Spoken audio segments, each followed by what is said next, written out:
और क्या आप जानते हैं कि अल्लाह है कौन? जैसे मैं आपको इंटरेस्टिंगली बताऊं कि वो जो 8 साल की बच्ची थी उसको मैंने क्या आंसर किया, उस वक्त मेरे जहन में यही आया अल्लाह की तरफ से। मैंने कहा कि बेटा आप सबसे ज़्यादा मोहब्बत किससे करती हैं? तो उसने कहा कि पापा से। मैंने कहा अगर पापा कुछ कहेंगे आप करेंगी?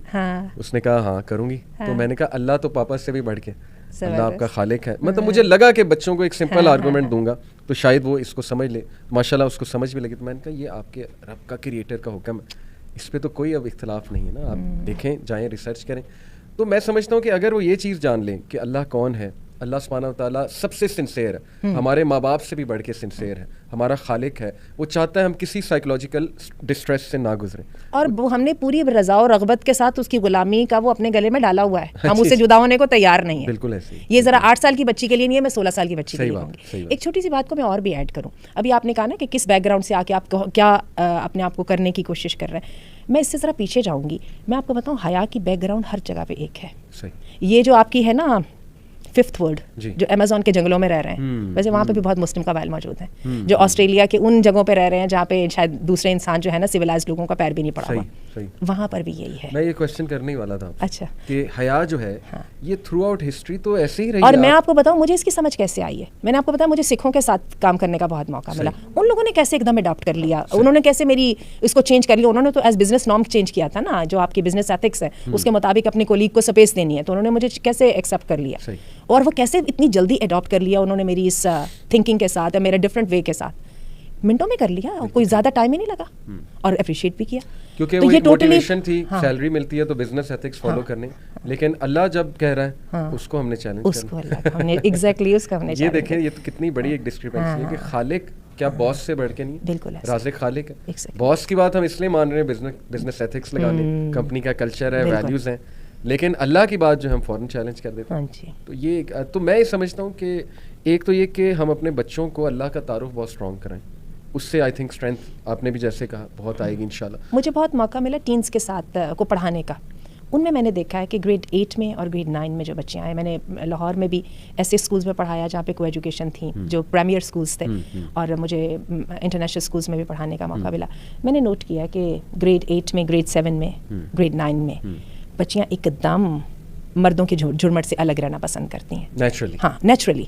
और बल्कि मैंने तो कई बच्चियों को इतना ज़्यादा प्रेशर में देखा कि ब्रेक होते ही, जो कि नॉर्मल जो लर्निंग प्रोसेस है उसके अंदर तो चले समझ नहीं ना आती, वो एक तरफ लड़कियां बैठी एक तरफ लड़के बैठे चल रहा काम, तो जैसे मैंने देखा कि ब्रेक होती तो वो बेचारी काइंड ऑफ जो उनमें से 2-4 तो होती थी वो इतनी ज़्यादा हो जाती थी कि वो अपने आप को टॉयलेट से निकलना ही नहीं है। और मैंने लड़कों को भी देखा है कि लड़कों को भी मैंने देखा है बिला वजह की जो है वो बहुत कॉन्शियस होते हैं व्हेन गर्ल्स आर अराउंड, और they don't want to do anything जिससे ये पता लगे कि ये लड़कियों को देख रहे हैं या उनकी वो उसको डिसरिस्पेक्ट समझते हैं। And I appreciate it so much. ये नेचर है, ये फितरत में है, और ये मैंने जो है अपने उसको हर जगह पे देखा है। डिफरेंट जो नेशनलिटीज थी जब उनमें देखा तो फिर ये इसका मतलब ये मौजूद है तो है ना। बिल्कुल सही।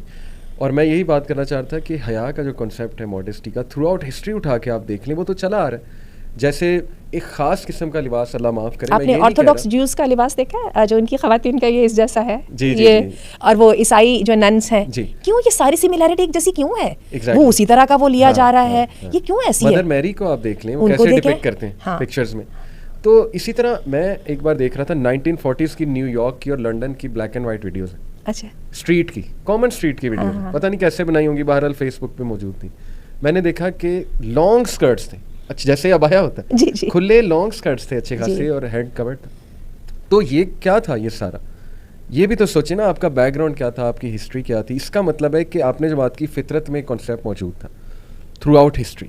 आपने कबीलों की भी मिसाल दी, कुछ लोग इसको काउंटर भी करते हैं कि नहीं जी वो तो वो कपड़े ही नहीं पहनते ये वो, लेकिन बात असल में ये है ना कि आप मेजॉरिटी ह्यूमन हिस्ट्री को अगर स्टडी करेंगे और वहाँ पे कॉन्सेप्ट देखेंगे, जैसे रोमन सिविलाइजेशन को आप देखें तो वहाँ एक ख़ास किस्म का लिबास जो है वो वाली ख़वातीन पहनती थी। मैं टारगेट नहीं कर रहा, जो आप कह लें कि उस बिज़नेस में इन्वॉल्व थी, प्रोस्टिट्यूशन के बिज़नेस में इन्वॉल्व थी। तो इसका मतलब वो भी एक्नॉलेज तो कर रहे हैं ना कि औरत में अट्रैक्शन भी है और उसके ज़ाहिर है बॉडी पार्ट्स में भी, इसलिए उस तरह का लिबास पहनाया अच्छा, एक फ़िलॉसफिकल एस्पेक्ट भी है।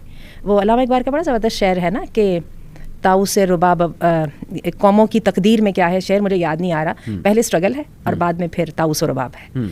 आप रोमन सिविलाइजेशन का आपने नाम लिया ना, मैं अभी आपके सामने ईरानियन सिविलाइजेशन की बात करने लगी हूँ, क्योंकि हमने रिसेंट टाइम्स में देखा है कि ईरानी जो सोसाइटी है वो एकदम कैसे वो उस मॉडर्निज्म से वो कैसे पलट के दोबारा कंजर्वेटिज्म के अंदर वापस आई है। हम अभी उसकी बात करते हैं, इससे पहले ज़रा रोमन्स की बात कर लें। जब तक तो रोमन सिविलाइजेशन को पूरी दुनिया में जगह नहीं मिली, जब तक वहाँ पर वही नॉर्म्स थे जो इंसान के फितरी चल रहे थे, और उसी तरह से ख़वातीन और मर्दों का इंटरेक्शन भी वैसा ही था। जैसे ही सक्सेस का नाम ले लीजिए ना, एकदम जैसे उनकी सोसाइटी वो कामयाब हो गई, तो फिर क्या हुआ कि सबसे पहले औरतों को निकाल के लाया गया। कहते हैं कि फ़लसफ़ा जो है ये रोम की तवाइफ़ों से शुरू हुआ था। क्योंकि जी ये इंटरेस्टिंग बात मैं आपको बताऊँ, हमारे बरे सग़ीर में भी जो है, आप ये देखिए जिसको आप फ़न कहते हैं, ठीक है, शेर और गज़ल, वो उमराव जान अदा वगैरह हमने अपने वक्त पे मूवीज़ वगैरह देखी हैं, तो ये तवाइफ़ों के घरों की कहानी थी। इसलिए कि राजे महाराजे और नाइट्स और नवाब जो है वो जहाँ पर अपनी नफसानी ख्वाहिशात की तस्कीन के लिए जाया करते थे, तो वहाँ पे कुछ जहनी तस्कीन भी चाहिए होती थी ना, तो वो भी कर देती थी, क्योंकि वो हमेशा एक स्टेप आगे होता है, सिविलाइजेशन का अगला स्टेप होता है। तो बात ये है कि ये चीज़ें जब आई, अच्छा यूरोप में भी ये चीज़ें जब ही आई, जब यूरोप की तहजीब इस वक्त जो है ना सुपर पावर की तहजीब है, ठीक है।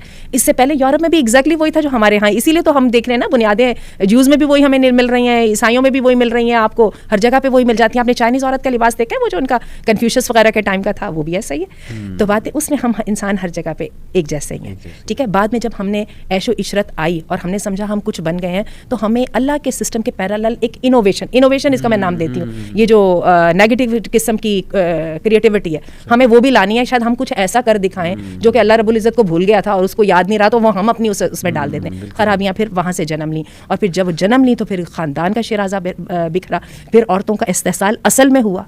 फिर वहाँ पर आज हम तो रोमन की बात करते हैं, आज आप देखिए इस दौर के अंदर वो कहते हैं कि ये जो सेक्स वर्कर्स हैं इनको भी अप्रिशिएट करें, ठीक है। तो यानी आपने औरत का जो इस्तेसाल है उसको आप कह रहे हैं कि इसको वैलिडिटी दे दो।